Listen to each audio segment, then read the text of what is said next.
Muito bem. Olha que a nossa entrevistada já chegou. Adriana, a gente, nós faz um tempo que a gente está conversando, a Adriana está quase acostumando já comigo. Mas nós temos uma senha, viu, aqui para entrar, Adriana? E aí você faz só sinal para mim, porque eu não estou te ouvindo, o seu áudio não está liberado aqui. Então a gente pergunta sempre se a pessoa passou perfume.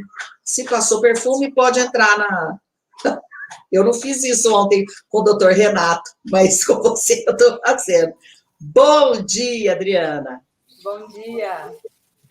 Tudo bem? Tudo bem com você? Tudo bem também. Agora você já está na live. Agora você fez sinal de que passou perfume, então já está, possibilitou sua entrada aqui na live do Bom Dia Café. Tudo certo, podemos começar. Muito bem. Eu estou falando desde ontem para o pessoal que eu não sei absolutamente nada a respeito do que nós vamos conversar. Então, eu estou muito animada, porque coisa nova, informação nova faz sempre bem para a cabeça da gente. Adriana, primeiro, por que tem um conselho de ética numa universidade federal? Acho que é a minha pergunta primeira. Muito bom. Primeiro, bom dia a todos. Né? Obrigada, Estela, pelo convite, pelo contato com a universidade, pela oportunidade de estar aqui conversando com vocês sobre um tema tão importante que muitas pessoas ainda não conhecem, né? Quem está fora da universidade, quem não trabalha com pesquisa, não conhece, mas a pesquisa acontece principalmente com as pessoas, né? Com a população, então é muito importante que as pessoas saibam também os seus direitos. Então, é um espaço que eu agradeço muito a oportunidade e o interesse no assunto. Então, no Brasil, nós temos um sistema unificado, né? Um sistema brasileiro, que é o Conselho Nacional de Ética em Pesquisa, a CONEP, e ela que regulamenta e organiza todo o sistema que a gente chama sistema CEP-CONEP. Então, nós temos o Conselho Nacional, a Comissão Nacional de Ética em Pesquisa, que é ligada ao Conselho Nacional de Saúde. Apesar de estar ligada ao Conselho Nacional de Saúde, ela também regulamenta pesquisas de ciências humanas e sociais, todos os âmbitos, né, de pesquisa. E ela coordena o conjunto de CEPs, né, de colegiados que tem em diferentes universidades. Então, atualmente, nós temos aproximadamente 800 comitês de ética no Brasil, né? Quase 50% deles fica no estado de São Paulo. Então, nós temos muitos comitês de ética e a gente cumpre, né, as normativas, as resoluções que são determinadas pela Comissão Nacional de Ética em Pesquisa, a CONEP, né? Vou só te interromper um minutinho. Se são 800, não são só de universidades, universidades. Não. Porque 800 é muita coisa. Isso. Acontece muito, muito bem colocado. Acontece que algumas universidades têm mais de um CEP, né? Empresas, outras instituições também podem ter, né? Toda instituição que tem vocação para pesquisa, que tem interesse, ela pode solicitar o credenciamento de um CEP junto à CONEP, ela tem que atender vários requisitos para ter esse CEP funcionando, né, para ser credenciado, e tem renovação periódica, que você tem que demonstrar, né, a sua capacidade de manter o CEP. Então, pode sim, não necessariamente universidade, né, universidades públicas, privadas, instituições, tá? Desde que atenda hospitais, desde que atenda todas as recomendações da CONEP, né? É perfeitamente possível, né? E a nossa principal normativa, resolução hoje, é a 466 de 2012, depois que é de ciências biológicas da saúde, prioritariamente, e depois a gente teve a 510, que foi lançada em 2016, que traz para a gente mais aprofundado a questão da análise ética das pesquisas em ciências humanas e sociais, que a gente ficava muito carente disso, né? Então, hoje a gente tem duas principais resoluções que norteiam a nossa análise, né? O nosso cuidado quando a gente vai olhar para essas pesquisas. E essas resoluções, elas trazem um marco histórico lá da Segunda Guerra Mundial, depois do Código de Nuremberg, que vários médicos foram condenados, né, por crimes de guerra e de tortura, e lá do Código de Nuremberg, o principal item dele, né, o primeiro dele, que tomava quase o código todo, era o consentimento da pessoa em participar de uma pesquisa. que hoje é o pilar, né, a gente diz assim, que é a autonomia da pessoa. Ela dá o consentimento, ser voluntário, ela participar da pesquisa, né? Então, o CEP, ele funciona para isso. O sistema CEP-CONEP, ele vem para garantir a proteção, a segurança dos participantes da pesquisa. E que eles sigam todos os princípios de bioética, né? Que eu posso falar um pouquinho também, se você quiser. Tá, então vou ver se eu entendi. De qualquer maneira, obrigatoriamente, para que eu participe, porque meu corpo, vou colocar assim, tá? Para que meu corpo seja local de pesquisa, de qualquer tipo de pesquisa, eu tenho que ser avisada com antecedência e tenho que concordar, e não é de boca, né? Eu tenho que assinar um papel, que essa é uma das poucas coisas que eu sei sobre isso, é que a gente tem que assinar isso. Muito bem, Estela, exatamente isso. Então, nós temos 4... O que a gente garante, o CEP, né? A gente garante que tenha esse termo, que é o que você acabou de dizer, que é o termo de consentimento livre esclarecido. Nele tem que conter todas as informações, ele passou pelo comitê de ética, a gente analisou todas as questões éticas de segurança e garantindo um dos princípios de bioética, que é a beneficência. Então, os benefícios eles têm que ser maiores que os riscos. A não maleficência, então a gente não pode causar muito dano, prejuízo a esse participante da pesquisa. A autonomia, ele tem que ter autonomia. Não quero participar, não quero, entendeu? Tá. E a justiça, garantir que ele receba tudo que ele tem direito, por exemplo, se ele fizer parte de um grupo que é observação, mas que depois ele também tem o direito de receber o que foi proposto para um outro grupo de intervenção. Então, são esses pilares, e ele sim, ele tem que ser consultado, ele tem que ter tempo para decidir, né? Então, é apresentado o termo de consentimento, é apresentada a pesquisa para o participante, o que vai acontecer com ele, quais os riscos ao participar daquela pesquisa, principalmente quais os benefícios ao participar daquela pesquisa, e ele tem o direito de ter tempo para decidir, né? Muitas vezes a gente entrega o termo de consentimento, a pessoa tem que decidir ali na hora. Não, ela tem que ter o tempo necessário que ela quiser. Olha, eu vou pensar, depois eu decido se eu quero participar ou não, tá? E deixa eu só também entender uma coisa, Adriana. Eu não estou chamando de professora doutora. Não, desculpa, mas como eu chamo para tomar café comigo aqui na mesa, de vez em quando eu pulo aí uns pedaços do que prega o bom jornalismo, mas tudo bem. Pode falar.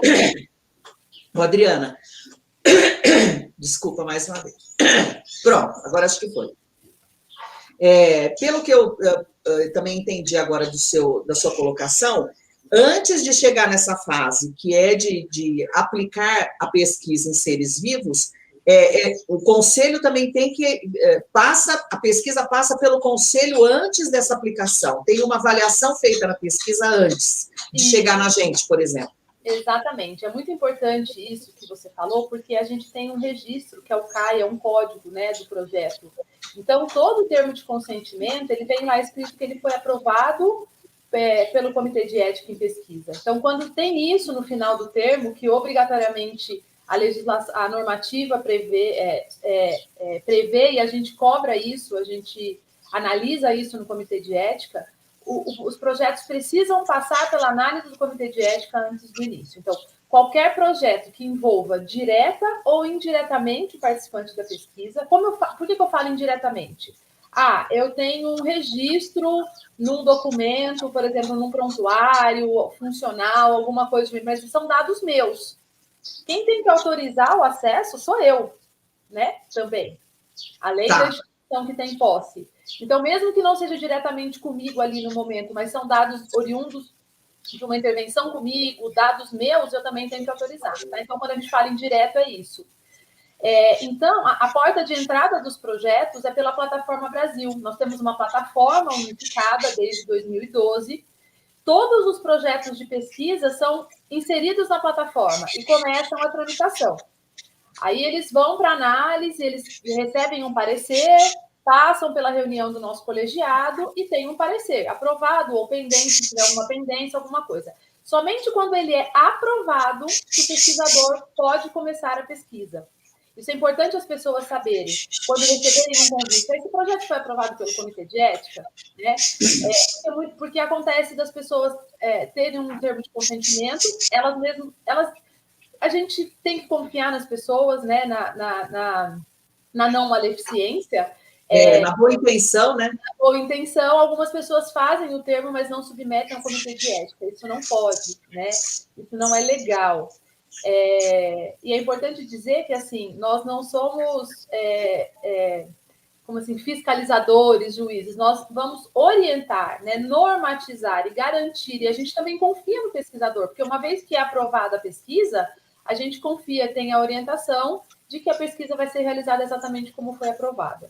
Então, o participante, a pessoa que vai participar da pesquisa, é importante, no termo de consentimento está escrito projeto de pesquisa aprovado pelo Comitê de Ética, sempre no termo que fica uma via com o participante e uma via com o pesquisador. Então, o participante sempre tem direito a uma via, sempre.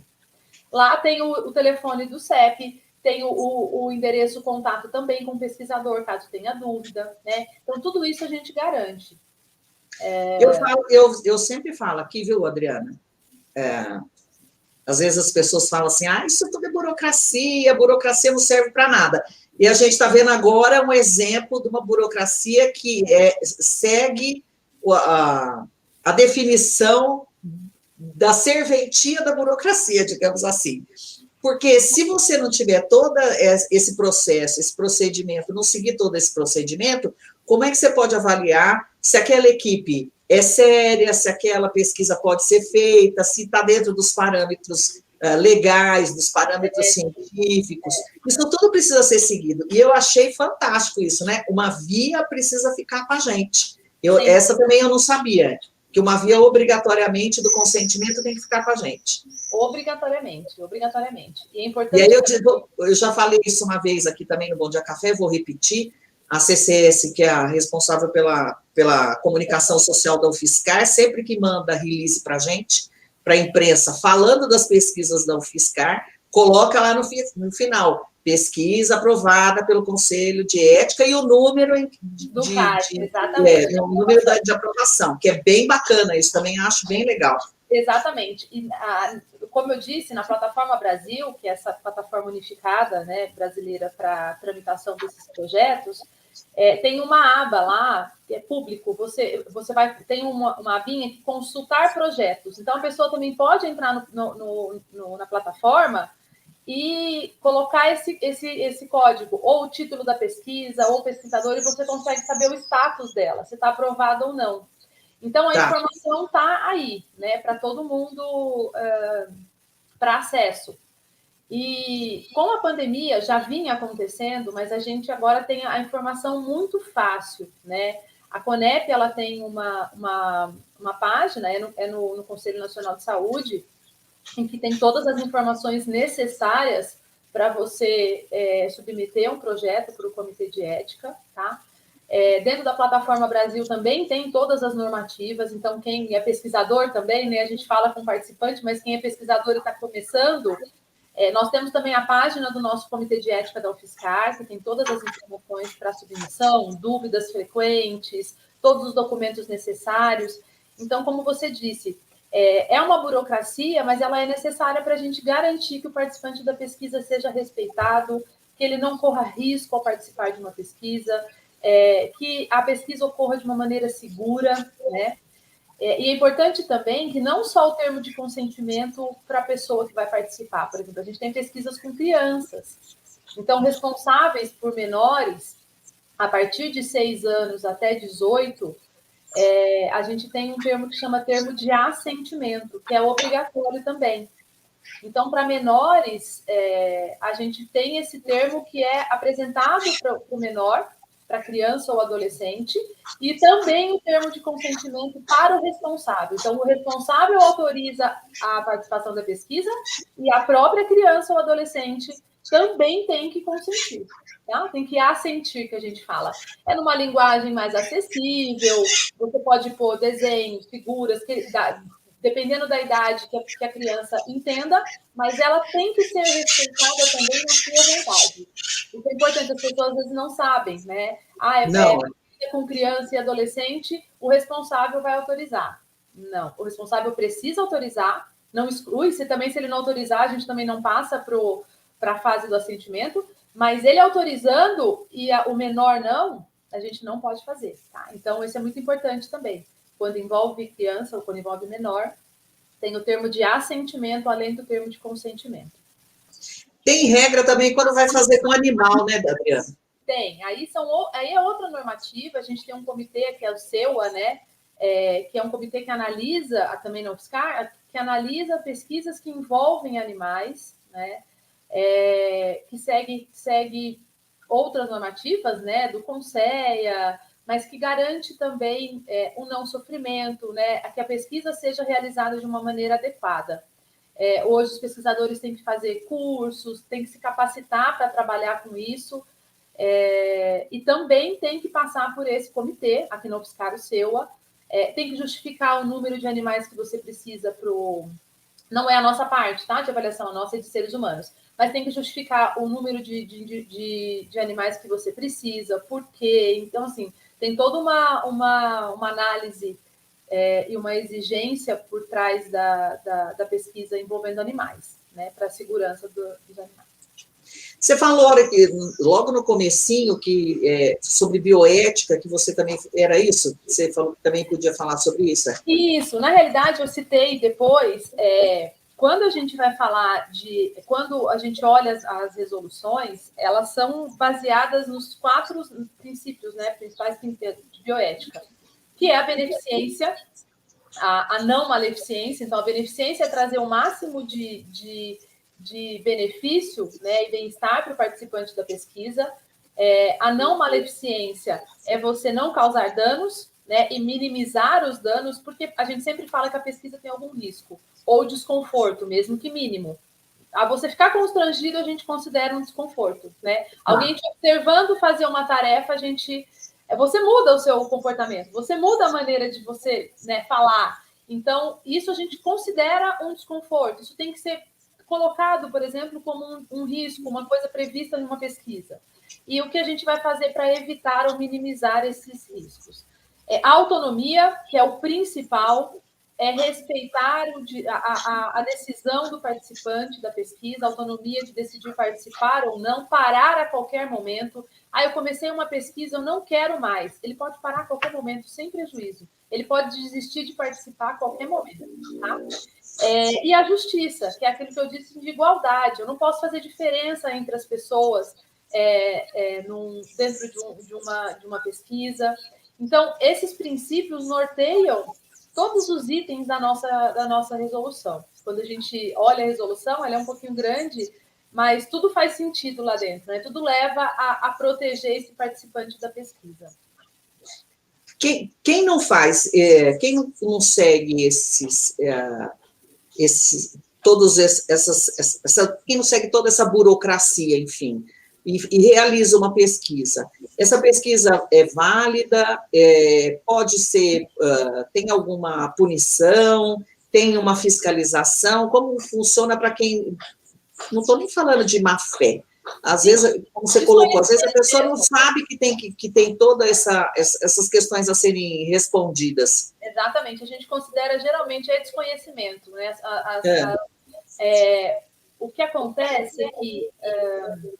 às vezes a gente recebe questionamentos no comitê de ética. Olha, eu fui convidada a participar de uma pesquisa, porque quando a gente divulga, muitas pessoas começam a perguntar.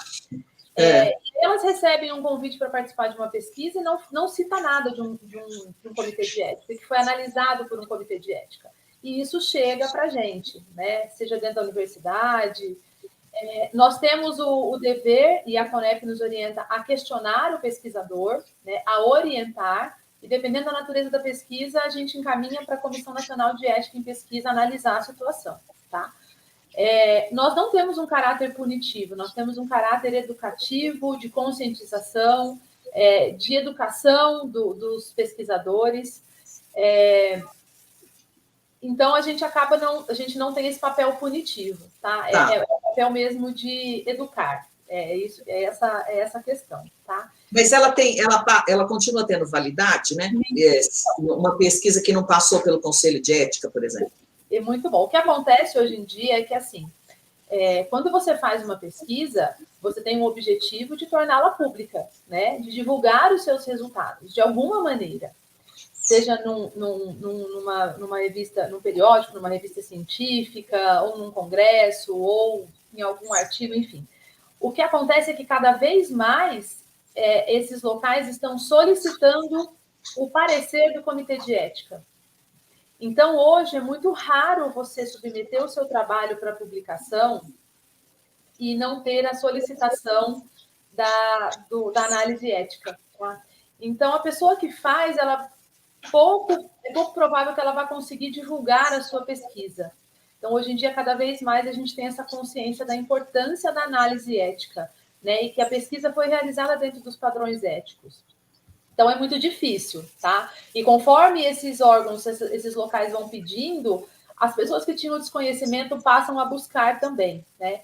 E existe um movimento também da Comissão Nacional de Ética em Pesquisa, então tem podcast, eles estão muito ativos no YouTube, no Instagram, eles têm feito um movimento, né? Lançaram cartilha de direitos do participante, eles têm feito um movimento muito importante educacional e de informação, né?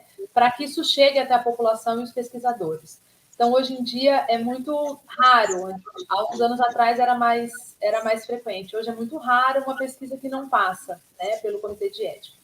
E aí tem um adendo, né? Tem algumas pesquisas que não precisam passar pelo Comitê de Ética. Isso ainda é tema de muita discussão, é pauta de muita discussão, mas, basicamente, por exemplo, quando você faz uma revisão de literatura, uma revisão sistemática e você usa referencial teórico, você não precisa passar pelo Comitê de Ética, né? Quando você usa dados públicos que estão lá disponíveis, você não precisa senha, login, cadastro em nada, está público, você também não precisa. Então, tem algumas situações específicas. Só que a gente sempre orienta. Se surgiu dúvida, sempre a gente vai meter para o Comitê de Ética. Se for caso de análise, a gente vai apontar, olha, não precisa a apreciação do Comitê de Ética, tá? Muito bem. Você acredita que, diante dessa situação que a gente está vivendo, né? Pandemia, pesquisa ultra, mega rápida de vacina, de medicamento, enfim, esse universo todo novo, né? Para vocês, não, mas para nós é. Né? Muita gente não sabia como se dava essas pesquisas, não conhecia esse vocabulário, a gente começou a discutir até de onde vem a vacina, né? As pessoas não sabiam de onde vinha BCG, não sabiam onde vinha vacina nenhuma, aliás, a gente não sabe normalmente de onde vem os remédios que a gente toma, em geral é assim, até agora. Agora todo mundo começou a se preocupar com isso. É verdade. Você acredita que esse cuidado todo, esse conhecimento, não cuidado, mas esse conhecimento todo vai fazer com que a gente tenha também mais atenção para como as pesquisas estão sendo feitas? E aí acrescento a minha pergunta, um comentário de um amigo jornalista, que contou para mim que a filha dele, de 10 anos, quando vai comprar qualquer produto, ela fala assim, não, esse eu não quero. Por quê? Porque esse faz teste em animais, eu não quero ele. Ela tem 10 anos, ela tem 10 anos. E ele agora pergunta para ela, posso comprar esse? Não, esse pode, essa marca não faz teste com animal. Será que a gente nós aqui, os velhinhos, né, de 56 anos, vamos chegar nesse nível da criança de 10? Eu acho que sim, eu acho que esse período foi de muito, muito sofrimento, foi de muita dificuldade, mas também trouxe muito conhecimento, trouxe muita coisa importante para a sociedade, né? Uma delas é você buscar os seus direitos. Muita gente não tinha ideia, né, de como as pesquisas aconteciam, muitas pessoas questionam, como você disse, né, a celeridade do desenvolvimento de uma vacina. Eu posso dizer que, assim, nós temos hoje, aqui no Brasil, um rigor de análise dessas pesquisas que eu tranquilamente digo, a gente pode confiar, né? E aí eu entro numa outra questão, que vai muito ao encontro do que você disse. Quando a gente faz análise dos projetos, a gente fala protocolo porque são vários documentos, né, da pesquisa, a gente olha a metodologia. E muitos perguntam, mas por que é que o CEP está olhando a metodologia? Eu sou pesquisador, eu que decidi a metodologia. É justamente por isso, como é que ela vai ser desenvolvida, se tem segurança ou não para o participante. Aí eu entro, por exemplo, na questão das vacinas. A Conep tem um rigor de análise, né? Todas essas pesquisas foram analisadas lá na Conep, um rigor para análise de segurança no desenvolvimento dessas pesquisas a partir da metodologia apresentada, que eu tranquilamente, né, me vacinei e tranquilamente confio na segurança do desenvolvimento dessas pesquisas, tá? Então, isso é importante a gente levar para a população também, porque muita gente, nossa, é muito rápido, né? Então, a gente olhar a eficácia de uma vacina, a eficácia de outra, só a gente olhar para as outras que a gente tomou a vida toda. Então, com certeza, trouxe mais conhecimento para a população, ao mesmo tempo trouxe desconfiança, porque é o primeiro contato ali com o desconhecido, né? Mas eu acho que aos poucos eles vão conhecendo mais como que a gente está fazendo aqui hoje, né? Trazendo como acontece toda essa análise. É um trabalho intenso. Então, a Conep, a Comissão Nacional, ela trabalhou diariamente o ano passado, na pandemia, então, para analisar os projetos. Então, assim, foi rápido, porque foi às custas de trabalho diário e noturno de toda a equipe. Então,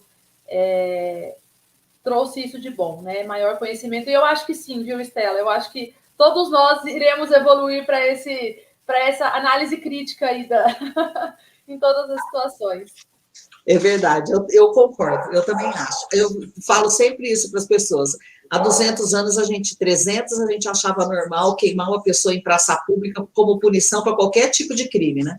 E hoje a gente acha que uma punição física já é um absurdo. Quem dirá queimar em praça pública? Então, a gente está evoluindo, sim. Pode até não ser com aquela velocidade toda, mas que a gente está evoluindo, a gente está. Evelyn. A Evelyn. Bom dia, Adri. Muito bem. Adriana, muitíssimo obrigada pela sua entrevista. Foi excelente. Agora eu já posso falar que eu sei um pouquinho mais a respeito disso. Mas foi muito bacana, porque é uma coisa que a gente fica discutindo sem saber muito bem do que se trata, né?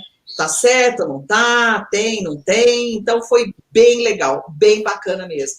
E já não me parece mais um bicho de 7 cabeças. Gostei bastante. Que bom.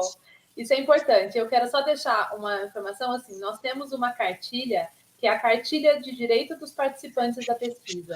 Então, bacana. Ela está disponível na nossa página do CEP, ela está disponível na Conep, na plataforma Brasil também. Se você colocar a cartilha de direito dos participantes da pesquisa, Conep, aparece. Ela é bem lúdica e ela traz todos os direitos. O que o participante tem que saber? Então, fica essa informação a mais aí, que é um documento que as pessoas podem acessar. E agradeço, Estela, pelo espaço, pela oportunidade, pelo convite. Foi um prazer estar aqui com você. Tenham uma boa sexta-feira aí, final de semana.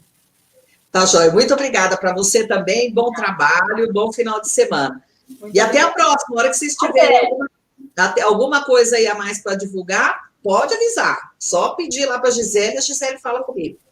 Com certeza. Beijo, querida. Obrigada. Tchau. É isso, vocês viram? A coisa mais gostosa do mundo é aprender coisa nova, né? Eu acho. Adoro uma novidade, adoro aprender alguma coisa a mais. E é bom a gente saber como as coisas se dão, né? Então, muita gente pode... Oi, Lina, querida, bom dia. Muita gente pode achar que não foi feita a fiscalização, ou que não foi feito, não foram tomados os cuidados adequados com relação às vacinas, e aí a Adriana trouxe para a gente que sim, foi sim tomado muito cuidado, né, que o processo foi rápido, porque era necessário, e um investimento para que o processo para encontrar a vacina foi intenso, e depois isso tudo teve que ser avaliado, analisado, para saber se estava correto ou não, né? E quais eram os riscos que a gente estava correndo. Então, a gente tem que confiar também.